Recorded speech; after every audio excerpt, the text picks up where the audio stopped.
What's up guys, it's Bucky. Welcome to your 44th Java tutorial, and in this tutorial I'm going to be going over something called enumerations or enum. We learned about them before, I think. We might not have. If we didn't, no big deal. We're about to learn it today. But the first thing that we're going to do, well, let me tell you what enumerations are.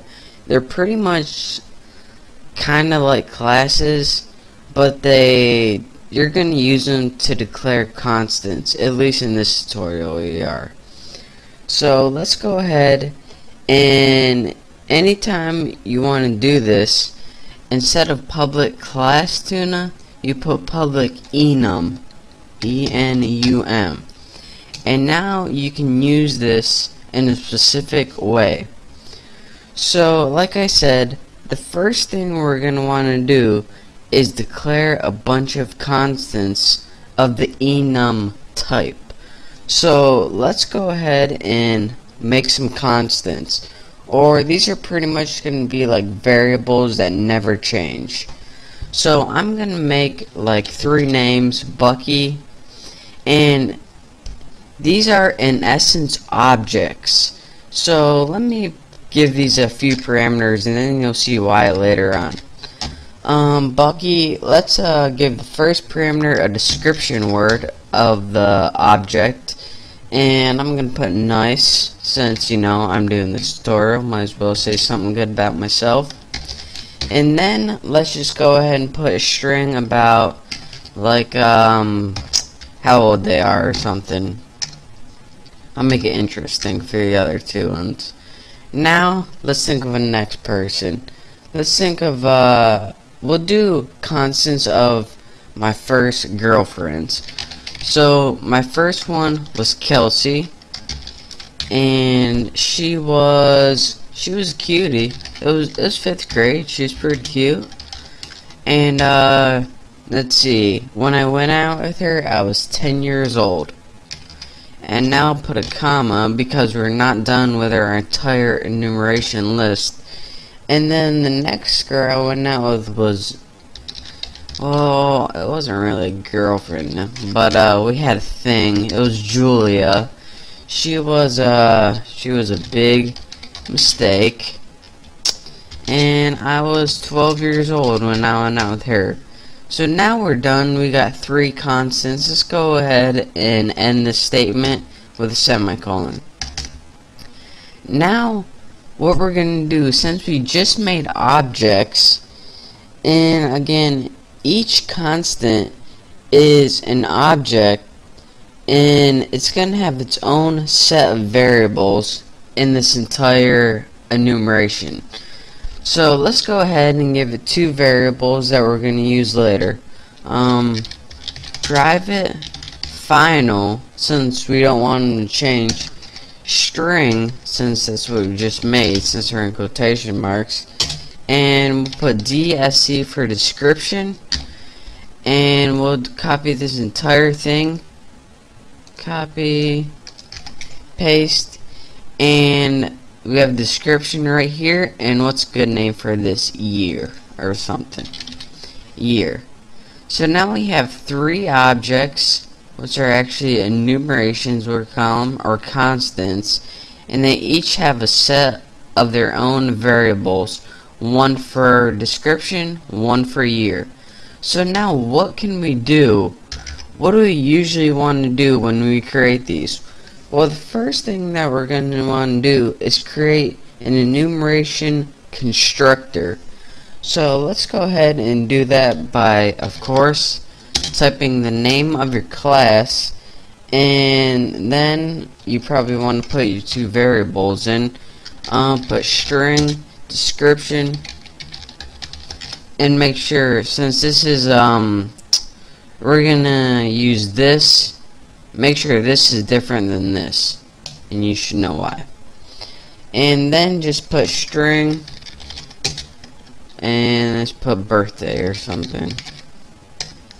It isn't their birthday, but I don't want to get confused at all. I can't put YR or something because it would just confuse me, I'm easily confused. Got something to say about it? Didn't think so. So now let's put DSC or whatever you declared up here. Just put equal to description statement, and then go ahead and put birthday year equal birthday. And now what do we got? Anytime, here's what's gonna happen with Bucky. It's gonna say, alright, with the object Bucky, give it two variables, a description and a year. For the description, pass in nice. In this 22, we're gonna see is birthday. So set year equal to birthday. So now we can work with DSC and year. Good enough? But now that we have a constructor, we just pretty much set these variables equal to where they need to be. We have no way of getting the variables yet. So let's go ahead and create two methods that we can get the variables. So public string, since it's going to return a string, and put get description or get des if you're lazy, which I am, so hey, it works out. And then in this one we want to return the DESC. That's just going to return a string of the description. Easy enough. And guess what we're going to do in this method? Public string get, put get year. Seems like a good name. And this one is just going to return year. The only problem with this, it's a little too easy. So now, this is all we need to do with enumerations. Again, enumerations are constants that are also objects, pretty much. And so, we needed two variables to represent the two arguments. And then once we have those two variables, we can build a constructor. And then this constructor allows us pretty much to set these variables equal to each other and return the information we wanted. So let's go ahead and, well, let's just go ahead and use that information right now. So what we want to do pretty much in our main class right here with our main method is build an enhanced for loop. So let's go do that right here. For, and the first parameter you need is of course the class name and the variable that you want to use in your for loop. Like we used like description right here. This is just a variable that we just made up. This is going to be the variable that we just made up right here. And that's the first, like, it's pretty much what you want to call your objects when you loop through them. The next argument is you need an array that you need to loop through. And let me tell you a little bit about this because this might be kind of confusing. Anytime you make an enumeration like this, Java automatically it takes these constants and makes a built-in array, and the array is called whatever your enumeration is called, and since I named my tune, it's called tuna. And when you write values like that, this is a built-in array of the constants right here. So if we're saying, alright, I need an array, bam, you got an array right there. And again, you can't change this keyword values. This values is called a static method, and again, this is how you get a built-in array. So this is gonna loop through each of the constants. First it's gonna loop through Bucky, then Kelsey, then Julia, and it's gonna assign them to people. Well, you'll see what it does.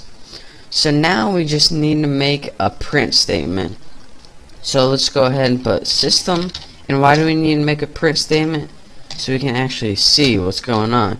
System out printf.